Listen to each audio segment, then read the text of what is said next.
Hello friends, exam oriented target facts की series में आप लोगों का पुनः स्वागत है। इस सेशन में मैं आप लोगों को हिंदुस्तान में मुगल वंश के संस्थापक ज़हीरुद्दीन मुहम्मद बाबर के बारे में रोचक जानकारियां प्रस्तुत करने जा रहा हूं।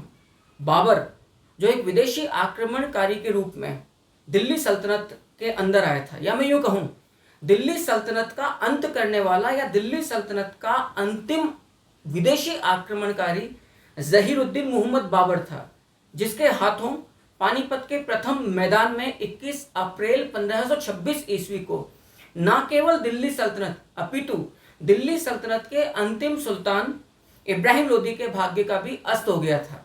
इस प्रकार से इब्राहिम लोदी दिल्ली सल्तनत के 300 वर्ष के इतिहास का पहला और अंतिम सुल्तान था जो युद्ध क्षेत्र में लड़ता हुआ मारा जाता है। फरिश्ता ने अपनी पुस्तक में बाबर के बारे में एक अच्छी बात लिखी है कि बाबर तकदीर की गेंद और शतरंज के शहंशाह की तरह एक जगह से दूसरी जगह चला जाता था। समुद्र तट पर पत्थर के टुकड़े की तरह कभी इधर उछलता या कभी उधर। फरिश्ता ने यह बात बाबर के बारे में लिखी है। जबकि लेन पुल ने बाबर के बारे में एक बहुत अच्छी बात कही है कि बाबर मध्य एशिया एवं भारत लुटेरों के जत्थों तथा राजकीय शासन तथा तैमूर एवं अकबर के बीच की कड़ी था। वहीं पर E.M. फॉस्टर ने बाबर के बारे में ज्यादा प्रासंगिक बात कही है। आधुनिक राजनीतिक दर्शन के आविष्कारक मैकियावेली ने शायद बाबर के बारे में नहीं सुना था। अगर सुना होता तो मैकियावेली द प्रिंस नामक पुस्तक लिखने की जगह बाबर के जीवनी के बारे में लिखने में ज्यादा दिलचस्पी लेता।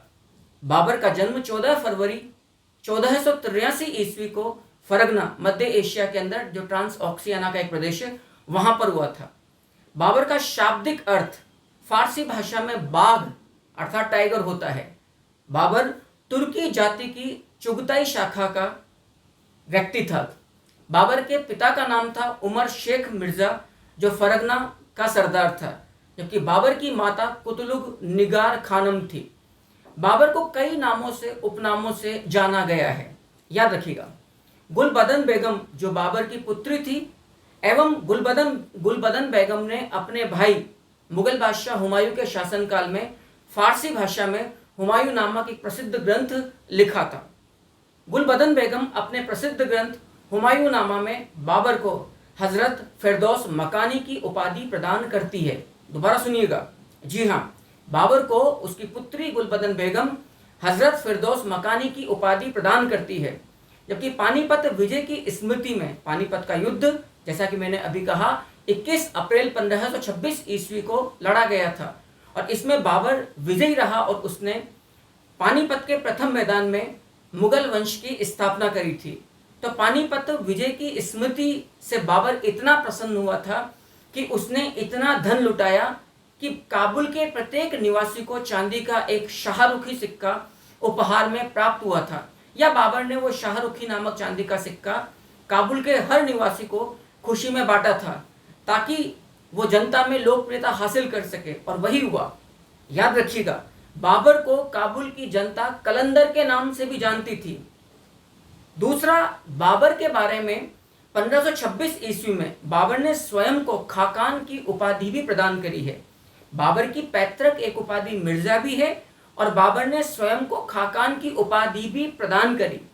बाबर ने जब काबुल को जीत लिया था तो काबुल जीतने के पश्चात 1507 ईस्वी में बाबर ने अपनी पैतृक उपाधि खाकान एवं मिर्जा के स्थान पर पादशाह की उपाधि प्रदान करी थी, जो अपने आप में संप्रभुत्व की जनक होती है। पादशाह का मतलब ही होता है जो संप्रभु है, स्वयं प्रभु है, यानी कि जिसको किसी और की अनुमोदन की आवश्यकता नहीं है। जैसे कि दिल्ली सल्तनत में सुल्तान असल में प्रतिनिधि होता था, याद रखिएगा, खलीफा का, लेकिन पादशाह अपने आप में सॉवरेनिटी रखने वाली, ऑटोनॉमी रखने वाला एक टाइटल होता है। तो याद रखिएगा, 1526 ईस्वी के पानीपत के प्रथम युद्ध में जब बाबर विजयी हो गया था तब भी उसने अपने आप को पादशाह के रूप में ही रिप्रेजेंट किया था। लेकिन सही बात यह है कि बाबर पादशाह की उपाधि पानीपत के प्रथम युद्ध से बहुत पहले 1507 ईस्वी में काबुल शासक के रूप में धारण कर चुका था। बाबर ने एक और बड़ी विशिष्ट और विवादास्पद जो उपाधि रही है गाजी। गाजी का मतलब होता है काफिरों का नाशक, अर्थात जो गैर मुस्लिमों का हत्यारा है, जो गैर मुस्लिमों का विनाशक है, जो बुत परस्ती करते हैं अर्थात जो मूर्ति पूजक है उनका जो विध्वंसक है, उसको गाजी कहा जाता है। तो याद रखिएगा 17 मार्च 1527 ईस्वी को मेवाड़ महाराणा संग्राम सिंह के विरुद्ध जब बाबर ने खानवा युद्ध में निर्णायक विजय प्राप्त करी थी, तो उसने खानवा के मैदान में गाजी की उपाधि धारण की थी। इस प्रकार से गाजी अर्थात काफिरों का नाशक की उपाधि धारण करने वाला प्रथम मुगल बादशाह बाबर बनता है। बाबर को जीवनी लेखकों का राजकुमार भी कहा जाता है।